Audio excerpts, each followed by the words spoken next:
It was supposed to be a simple homecoming, nothing grand, just a quiet return to his own walls, his own bed, and the woman he believed still loved him.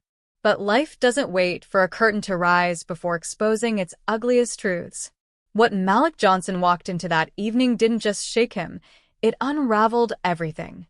It started with silence. A key that no longer fit. The nurse had smiled politely when she handed him the discharge papers. "You're good to go, Mr. Johnson. Doctor says you're healing ahead of schedule." Her smile never touched her eyes. Malik nodded, though the ache in his chest reminded him he wasn't whole yet. 3 nights in a hospital bed after heart surgery, 3 nights with only the hum of machines for company. And not once did Aaliyah, his wife of 7 years, show up. Not once. She sent a single text, claiming hospitals made her anxious. Said the antiseptic smell turned her stomach.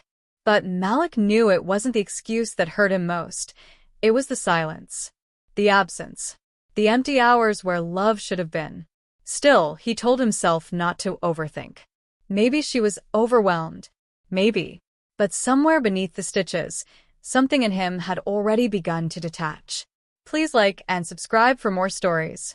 The cab ride home was quiet. The city lights blurred against the glass, while Malik's thoughts stayed heavy and slow. He thought about the way morning sunlight used to spill across their kitchen floor, the scent of Aaliyah's perfume clinging to throw pillows, the soft laughter that once filled their house. He imagined her surprised face when she saw him home early. Maybe she'd smile, maybe even cry. But that gentle fantasy cracked the moment the cab turned into the driveway.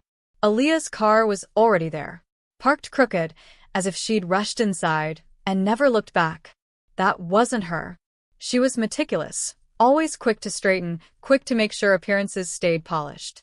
Malik stared at the car longer than he meant to, a weight pressing harder against his chest. He paid the driver, lifted his overnight bag, and walked toward the door. Downstairs was dark. No music, no scent of dinner, just a dim glow pulsing from upstairs. Malik didn't call out. Instinct told him not to. His steps creaked louder than usual as he climbed. The bedroom door was slightly ajar. The light inside flickered warm but strange. Malik pushed gently, praying he was wrong. The breath caught in his throat. Aaliyah lay tangled in their bed, the one they'd picked out together years ago, her body pressed against another man's. A stranger. His broad shoulders moved against her, their laughter low, breathless, intimate. Malik froze. The room was a still frame burned into his memory, the sheets pulled halfway down, his pillow tossed carelessly aside, their wedding photo on the nightstand tilted, as if even it refused to watch. He didn't move. He didn't gasp. He didn't speak. The world went hollow. The ache in his chest wasn't sharp. It was cavernous, echoing through his ribs like a silent collapse. They hadn't noticed him yet, too wrapped in each other, too certain he wasn't there. Seconds passed, maybe more. Time folded on itself. Malik stepped back, slow, careful, the way he used to move through minefields during his military days. Not a sound betrayed him. Down the stairs, back out the door, into the cab still idling at the curb. "Everything okay?" the driver asked. Malik's voice was barely a whisper. "Downtown." And as the cab pulled away from the house that no longer belonged to him, he didn't look back. He closed his eyes and let the silence swallow him whole. The silence wasn't peace. It was betrayal, sharpened to the bone. The city blurred past, but Malik's mind was clear. The ache from surgery was nothing compared to the burned building inside him now. There was no fury, no trembling rage. Only clarity. Aaliyah was no longer the woman he'd married. She'd made her choice. She wasn't walking away untouched. "Take me downtown," he told the driver again, firmer this time. 20 minutes later, he stood outside a modest brick building squeezed between 2 high-rises. His old friend, Darius Grant, kept an office there. Once a fellow hustler fixing computers on the side, Darius had built himself into one of the sharpest attorneys in the city. He owed Malik more than a few favors. When Malik stepped into the office unannounced, Darius looked up from behind his desk, startled. "You're supposed to still be in recovery," he said. "Plans changed," Malik replied, closing the door softly behind him. What happened? Darius asked. Malik sat down, unzipped his bag, and pulled out a thick folder. He placed it on the desk carefully, like it was a weapon. She's been cheating, he said flatly. I saw them. In my bed. Darius blinked, his jaw tightening. You sure? Malik's eyes didn't waver. Saw it with my own eyes. Some professor. Didn't need his name. His voice was calm, too calm, the kind that made people nervous. He tapped the folder once. Everything you need is in there. Darius flipped it open. Page after page of bank statements, property deeds, signed trust documents, power of attorney forms, secret accounts, quiet transfers. Malik had been preparing for this storm long before it broke. You moved everything months ago, Darius murmured, impressed. Malik nodded. The house, the business, savings, all consolidated and locked. She still thinks she's in control. Darius leaned back, exhaling slowly. She has no idea you've been preparing. She never cared to notice, Malik replied coldly. Now she'll find out. Darius studied him carefully. So, what do you want me to do? I want the divorce filed today, Malik said. With full documentation. Let her get served before she even realizes the accounts are frozen. I want restraining orders. I want the joint account flagged. She's been siphoning money. Some of it came from my VA disability. That qualifies for federal review. Oh my God, Darius muttered. Malik stood. I'm not burning everything down. I'm preserving what's mine. She made her choice. I'm making sure she lives with it. Darius picked up his phone. Give me 2 hours. I'll be back, Malik said, already walking out the door. Outside, the sun glared bright against the pavement, but Malik didn't shield his eyes. He walked like a man who had already buried his grief. That evening, the locksmith arrived at his home. Malik supervised in silence as every lock was changed, the garage opener reprogrammed, the security system reset. Aaliyah's birthday passcode erased without a trace. Her name removed from all authorization lists. Next came the finances. Within minutes, the joint account was frozen. Malik transferred the remaining $20,000 into a trust account she'd never find. The banker, a woman in her 50s, glanced up at him. She's been using this card like there's no limit, Malik explained. The woman nodded, handing him confirmation papers. You're not the first. But you might be the most prepared. Not prepared, Malik corrected quietly. Just finished pretending. By late afternoon, Malik called the dealership, where Aaliyah's prized SUV was leased under his name. She had always paraded it as hers, but Malik had negotiated a buyback clause when they signed.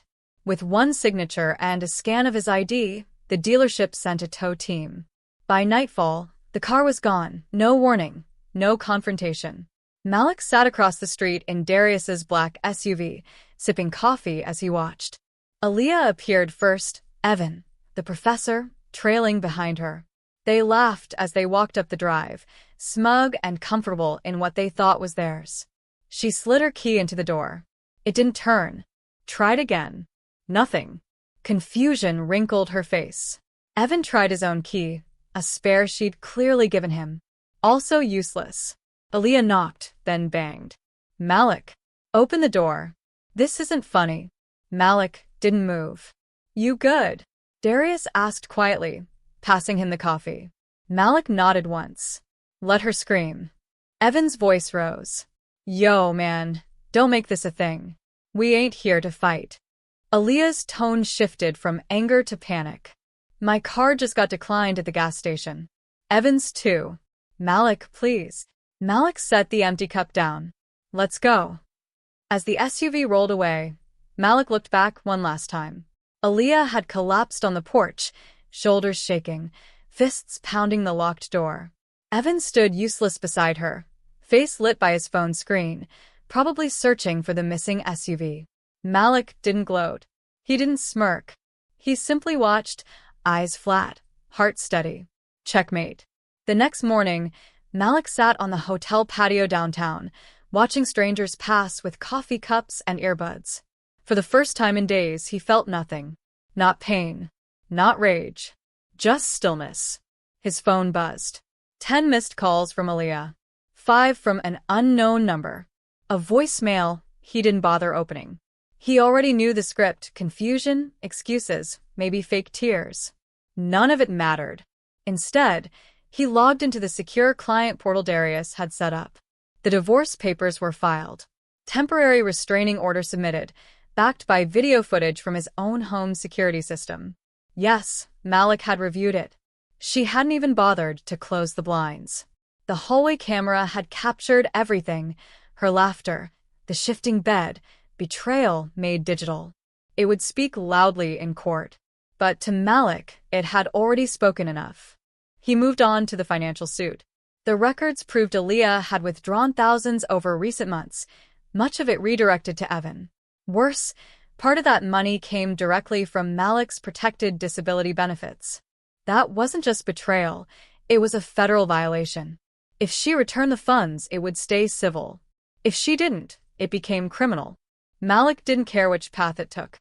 Either way, she'd lose. Next, he drafted an email to the university where Aaliyah worked part-time in administration and where Evan held a tenured faculty spot. The message was concise, factual, supported with screenshots and receipts. Calendar entries showing hours marked off for personal errands. Gas and food receipts charged to their joint account, all aligning with Evan's office hours. The implication was undeniable: a faculty member entangled with a staffer, using school hours and resources to conduct their affair. Malik attached the files, hit send, and leaned back. 2 hours later, a reply arrived. "Thank you for your report. This matter has been forwarded for immediate review." Malik didn't smile. He didn't need to. The first domino had tipped. That afternoon, Aaliyah finally texted, "Please, can we just talk? Everything's gotten out of control. We didn't mean to hurt you like this." Didn't mean to hurt him. Malik almost laughed. They had meant to hurt him. They just hadn't thought he'd fight back. They'd expected him to collapse quietly. Instead, they were dealing with silence sharpened into strategy. Evan would soon be under university investigation. His name already flagged in the financial trail Aaliyah left behind. Transfers labeled "thank you" and getaway weekend from their joint account to Evan's Venmo. Rookie mistakes. Traceable mistakes. Malik didn't want revenge. He wanted truth. And truth organized into affidavits and timestamps spoke louder than confrontation. By nightfall, the storm wasn't in him anymore. It was in inboxes, courtrooms, HR offices. Malik sat in silence, sipping bitter coffee, rereading the university's final line: "If confirmed, disciplinary action may include suspension or termination." That was enough. He didn't need to see the chaos firsthand. He just needed to know the board was moving and it was no longer in their control. Sunday afternoon draped the suburbs in fake calm. Malik drove into the Whitmore residence, Aaliyah's parents' pristine home, hedges trimmed like soldiers, seasonal porch decorations, not a late bill in sight. He stepped out, dark shirt pressed, folder tucked under his arm. No theatrics, only purpose. The door opened before he knocked. Aaliyah stood there in faded jeans, her usual polish stripped away. Her face drained of color. "What are you doing here?" "I brought something for your parents," Malik said evenly. Her mother, Dolores Whitmore, appeared behind her, smirk already forming. "Oh, the ghost returns." Malik didn't flinch. "May I come in?" Reluctantly, they led him to the living room. Her father, Charles, sat stiff in his recliner, magazine forgotten. 5 minutes, Aaliyah warned. "Less," Malik promised. He laid the folder on the table. The first sheet, a spreadsheet of unauthorized withdrawals, over $38,000. One transfer labeled weekend cabin straight into Evan's account. "This is what your daughter did with our savings," Malik said flatly. He placed the next paper down, an email confirming the university's open investigation. "She didn't just betray me. She used her job to make the affair easier." Dolores's smirk faltered, but Malik wasn't finished. The third document, a notarized transfer of ownership. Their home, legally sold weeks before the lockout, leased back to Malik through his cousin. "Every night she spent there after that," he said coolly. "Trespassing." "You're bluffing," Dolores spat. Malik didn't answer. He slid the deed toward Charles, who read with narrowed eyes. Aaliyah trembled, arms wrapped around herself. "You'll hear from my lawyer," she muttered. "Good," Malik replied. "Because I'll be filing to recover the funds she stole. And misuse of VA disability benefits." His voice dropped lower. "That's a federal felony." Finally, he placed the last sheet on the table, a mortgage cancellation notice. "For 18 months, I've been quietly paying your mortgage," he told her parents. "I plan to surprise you with a payoff by year's end." But things change. Dolores's smirk vanished. Charles's magazine slid to the floor. "For 12 years, I worked. I provided. I protected her reputation, even when y'all doubted me. And in return, I came home from the hospital to another man in my bed." He closed the folder and tucked it beneath his arm. Voices erupted as Malik reached the door. Aaliyah pleading, Dolores sobbing, Charles shouting. He didn't turn back. He opened the door himself, stepped outside, and closed it quietly behind him. This wasn't revenge. It was justice. Served not with shouting, but with proof. Weeks passed, and Malik said nothing more. He didn't need to. The consequences had already begun. It started with the eviction notice.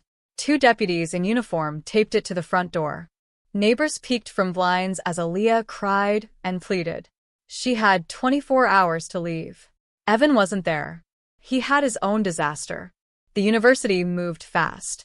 The Title IX report, paired with Malik's evidence, triggered an immediate suspension. Evan's tenure revoked. Pension stripped. Faculty boards lit up with whispers as screenshots surfaced. Emails, photos, receipts.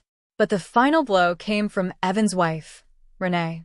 She hadn't known, not until a manila envelope arrived, filled with photos and messages. One of Aaliyah's texts read, "He makes me feel alive again." Renee filed for divorce the next week. Meanwhile, Aaliyah's world shrank. Parents ashamed. Mortgage unpaid. Job applications denied. She settled for retail, folding sweaters in the same kind of store she once mocked. On social media, Aaliyah tried rewriting the story. Posts about healing, surviving abuse, gaslighting. Blurry selfies with tearful captions. She painted herself as the victim, claiming Malik had cut her off cold, ruined her life, silenced her voice. For a while, strangers offered sympathy. Heart emojis. Encouragement. Some friends reposted her quotes.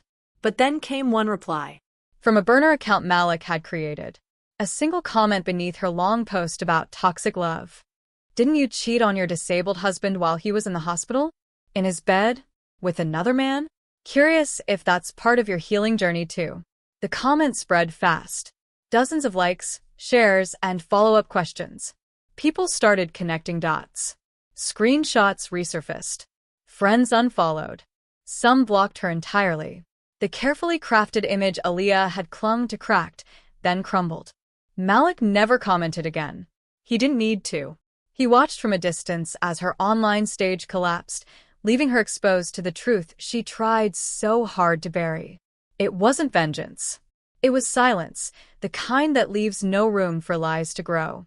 And silence, Malik discovered, could be louder than any scream. A year later, Malik woke to the soft ripple of lake water lapping against a wooden dock. Morning air crisp, sky washed in soft gold. Birds calling in the distance. The cabin was small, 2 bedrooms, a fireplace, a kitchen that smelled of coffee most mornings. Tucked near the VA hospital, it gave him peace. Some days he fished, not caring if he caught anything.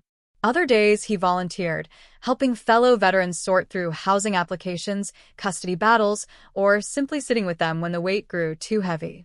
6 months earlier, with Darius's help, he had launched a nonprofit. Funded partly by donations, partly by his own money, but mostly by one reliable source, court-ordered restitution.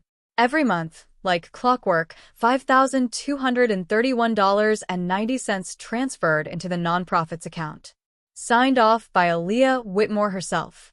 Malik never touched a dime for himself. Every cent went to families in need. Not out of spite, but out of purpose. Something broken turned into something useful. People asked if he missed her. "I don't miss her," Malik always answered. "I miss who I thought she was." And that truth was enough. He hadn't seen her since that day in her parents' living room. Didn't know where she lived now, didn't care. The restitution payments arrived, but her voice, her face, her chaos, none of it reached him. She had tried once, early on through her lawyer. Darius handled it. Malik never responded. There was nothing left to say. He surprised himself most with what he didn't feel. No hatred. For months, he had imagined rage consuming him, imagined replaying her betrayal like a film on loop. But standing one misty morning on the dock, he realized something profound. Hatred is a chain. Hatred is a chain. Forgiveness isn't about excusing what someone did. It's cutting yourself free from their grip. Malik didn't forgive Aaliyah in the way people romanticize forgiveness. He didn't excuse her, didn't rationalize her choices. But he released her. No more replaying scenes in his head. No more wondering why. No more imagining what could have been. There would be no reunion, no second act, no chance at rebuilding. She had destroyed that with her own hands. Inside the cabin, the nonprofit's latest quarterly report sat printed on the table. 5 families helped. One father reunited with his children after a brutal custody fight. Another veteran given temporary shelter after eviction. Lives rebuilt in small but powerful ways.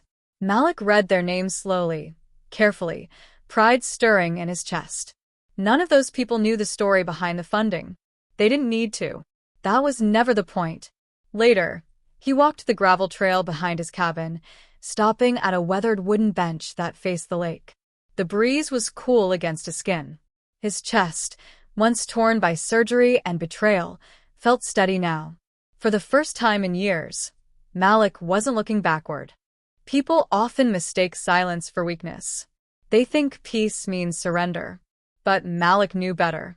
He had been the quietest man in the room, and he had won. Not with shouting, not with revenge, but with patience, clarity, and truth. This wasn't revenge. This was closure. And closure, when earned, is the loudest silence of all.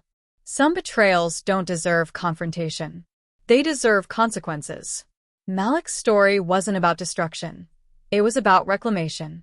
He had taken back his dignity, his peace, his life. Sitting on that bench by the lake, he thought about everything he'd endured. The marriage, the betrayal, the loss. Then the rebuilding step by step. Healing, he realized, doesn't begin when they apologize. It begins the moment you stop waiting for it. You don't have to burn their house down. You just have to stop letting them live in yours. The lake shimmered as the sun broke higher.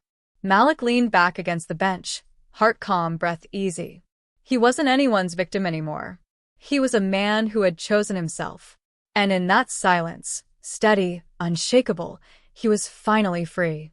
Please like, subscribe, and drop a comment.